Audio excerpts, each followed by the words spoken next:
Troy Mitchell. 23 years ago, after a battle with addiction, I found myself in a real desperate place, and I started robbing banks. And I robbed 13 banks up and down the West Coast. Ended up doing about 6.5 years, and the whole time that I was doing that, I thought that it was everybody else's fault but mine, that it's a fluke, that a kid from the West Hills shouldn't be where he is, it's not my fault, etc. I was in that victim stance. And then through a series of circumstances, I started taking yoga classes at Portland State when I got out of prison. And I still had that addiction though, I still had that underlying cause that I didn't know how to deal with. And so I started drinking and using again, and I went back to prison again for another robbery. This time I did 16 years, all in federal penitentiaries, and all of them in maximum security because I escaped while I was starting my little journey.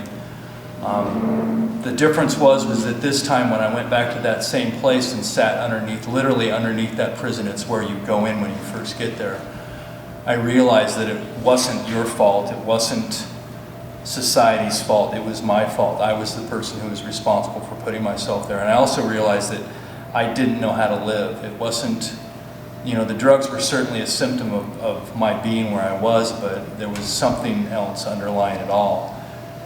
So I was lost and at a really desperate place, and somebody came up to me and shared some yoga lessons with me. And I started my practice. A few years later, I'd been practicing for 4 or 5 years at that point.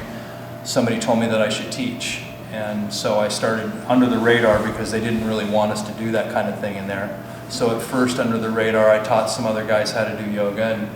And then finally, somebody on the staff allowed me to start teaching. And I taught for the next 10 years. Then I ended up in an Oregon prison finishing up my sentence. And that was for the escape part of my sentence. And that's where I was introduced to living yoga. And prison is, Michael mentioned the word tapas. A lot of people think, oh my God, what a horrible experience to have to go through something like that. But for me, the first prison sentence certainly was. It was extremely difficult.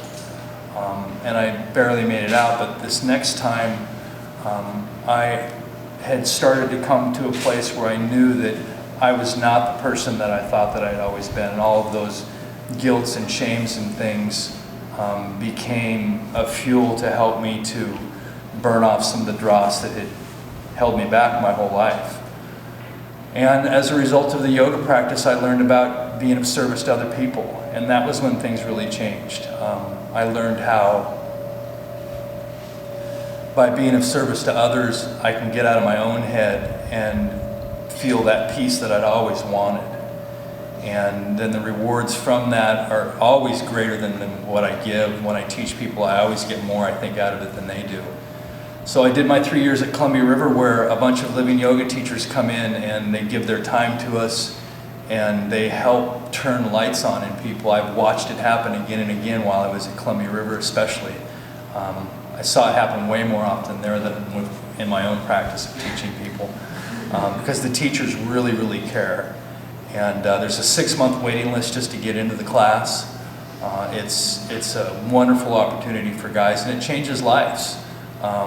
It certainly changed my life, and I'll be eternally grateful for what yoga has done for me. And my gratitude makes me want to be a part of living yoga, and that's why I do what I do. And I'm really grateful to be here.